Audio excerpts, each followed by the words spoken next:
guddoonka labada aqal ee baarlamaanka federaalka Soomaaliya xildhibaanada sharafta badan ee golaha shacabka iyo aqalka sare musharaxiinta xilka madaxweyne ee madasha ku sugan saraakiisha iyo ciidanka Soomaaliyeed ee habeen iyo maalinba u taagan difaaca dalka iyo dalka Soomaaliyeed haddayna la fadhiyaan danjirayaasha dowladaha saaxiibaha nahay assalaamu calaykum waraxmatullaahi wabarakaatuh ilaah baa mahad leh oo noo suurtageliya maanta inaan u diyaar garownay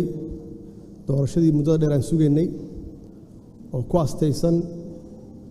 15 May usbuuca soo socda mudanayaal marweyn xildhibaanada sharafta leh waxaan weydiisanayaa aan ka codsanayaa inaad codkiina isiisaan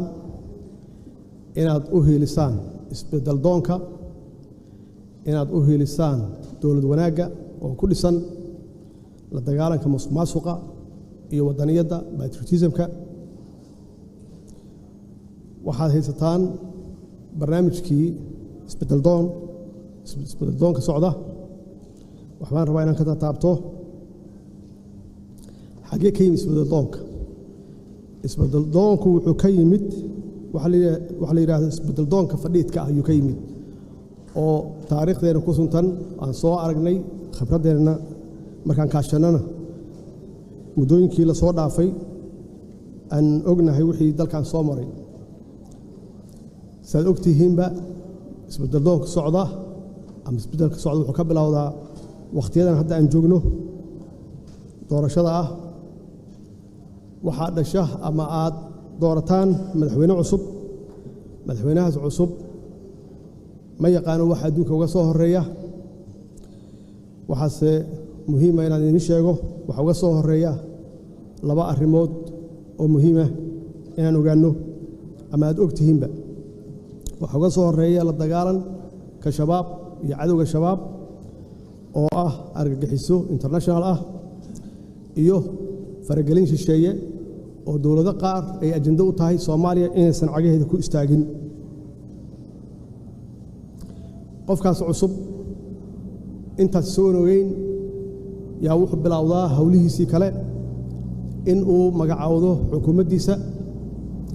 inuu dowladdiisa dhisto 6 bilood ugu horeeya waa isbarasho 6 bilood ku xigtana waxa bilowda political instability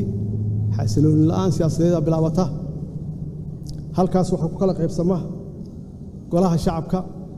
conflicta bilowda sanad gudaheeda waxa laga yaabaa inuu ka baxo prime minister kaas ama xukuumaddaasi ka baxdo caado waxa ah sanadka ku xiga in la magacaabo haddana xukuumad cusub xukuumaddaas cusubna ay jidkii hore marto 6 bilood isbarasho ah iyo 6 bilood oo political instability ah halkaas waxaa cad labadaas dowladood inaysan waxba qaban oo ay fadhiid yihiin dowladda saddexaad sanadka saddexaad bilowgiisa waxaa la magacaabaa xukuumad kale xukuumaddaas markay 6 bilood jirto 6 bilood ku xigta markii ay bilaaban rabto iskhilaafaad ama khilaaf bilaaban rabo waxaa la xasuustaa in doorashadii 1 sano iyo bar ay ka dhiman tahay waxaa la bilaabaa noocee yaan galnaa doorasho noocee galnaa dastuurka waxaa noogu qoran doorasho qof iyo cod ah waxaa la ogaadaa doorasho qof iyo cod inaan laga gaarin maxaa yeelay 2 sano la soo dhaafay iyo barka in aan laga shaqaynin wax dowladda ama dowlad wanaaga laga shaqaynin waxaa loo galaa madal iyo heshiis siyaasadeed in lagu dhameeyo wixii uu nafarayay dastuurka sanadka saddexaad waxaa la isku afgartaa heshiis siyaasadeed halkaasna waxaa ka bilowda madal la wareegta hawshii baarlamaanka sanadka afraad baarlamaanka waa la xiraa albaabada la isugu dhuftaa mushaharna ma qaataan sanadka afraad si la iskaga daba ordaayo sanadka shanaad baa la galaa halkaas iyo doorasho ka dhacda doorashadaas oo ay ku dambayso 70% baarlamaankii hore inuu soo noqon halkaasi waxaan ku baranay doorasho dadban iyo noocay tahay dowladda ku xigta iyaduna saasay ku bilaabataa saasayna ku dhamaataa xasilooni la'aanta siyaasadeed waxay dhashaa ama saamaysaa arrimaha dhaqaalaha arrimaha amniga arrimaha bulshada iyo saamaysaa immediately arrimaha dhaqaalaha markaan ka hadlo bacdama dawladda haysato oo khilaafaad badan ka jiro qof kasta oo xun wuxuu ka fakaraa sidii uga faa'iideysan lahaa waqtigaas la haysto aan la xisaabinin musuqmaasuqa cirku maraa waxaa bilowda in dhaqaalihii uu hoos u dhaco maxaa yeelay dakhligii canshuurihii lama aruuriyo dakhligii hoos u dhacaa mushaaharaad lama bixiyo kontraadyo waxa la bixiya aan sharci waafaqsanayn mararka qaarkoodna waxaa lala galaa kambaniya shisheeye in lala galo kontraadyo aan waafaqsanayn shuruucda dalka mararka qaarkood dowladaha lala galaa heshiis aan waafaqsanayn maxaan ku rahdaa shuruucda dalka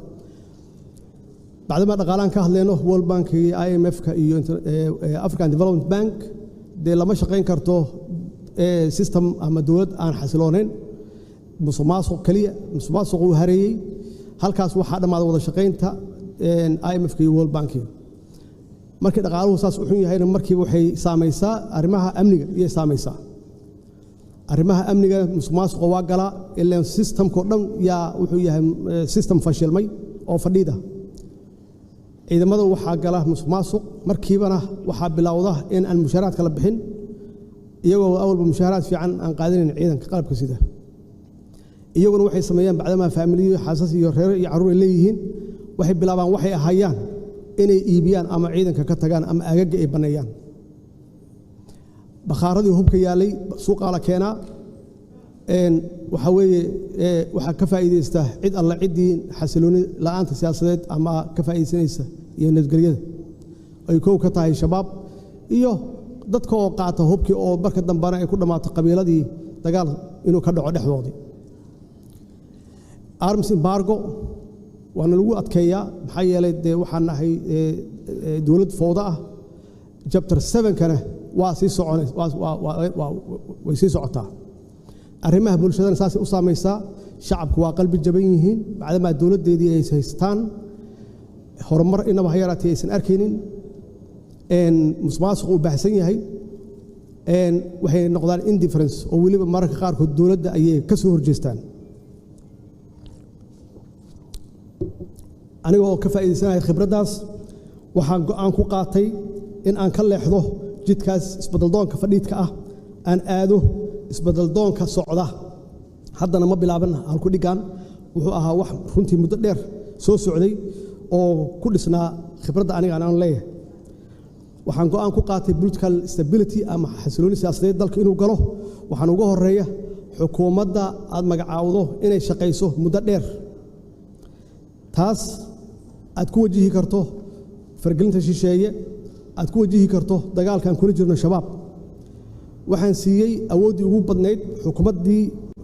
ugu horreysay 3 sano iyo bar iyo shaqaysay oo ahayd waqtiga ugu faraha badnaa ama ugu dheeraa ay xukuumad shaqayso taas waxay keentay political stability keentay xasilooni siyaasadeed bay keentay waxa ugu horeeya aan soo celin waxay ahayd civil aviation-ka oo muddo dheer 30 sano ku dhawaad dalka dibaddiisa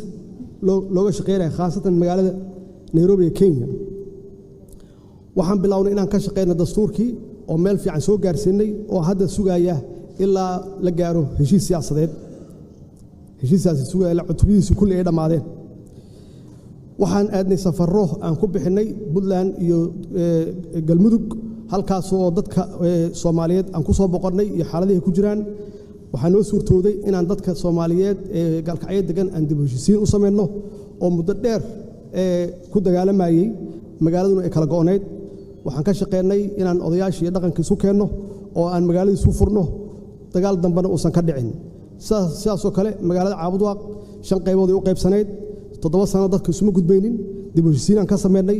ilaa haddana waa isu furan yihiin magaalada Marka oo ugu dambeysay oo iyada naftigeeda muddo dheer dib ku jirtay waxaan geenay dib u heshiisiin dib waxaan u soo celinay wada hadalkii Soomaaliya iyo Somaliland waxaan diidnay shisheeye faragelintiisa waa diidnay pressure in la saaro waa diidnay wax ay rabeen inaan yeelno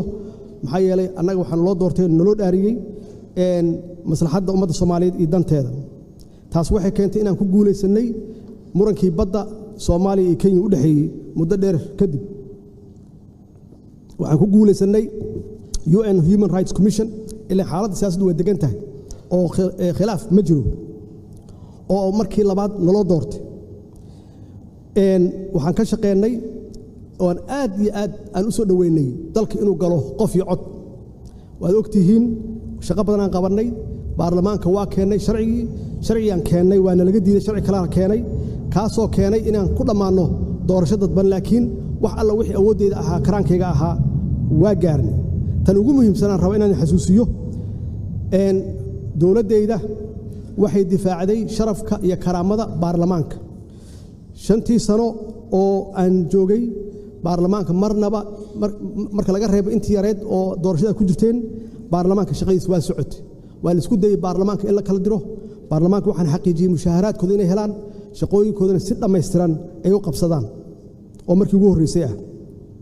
arrimaha dhaqaalaha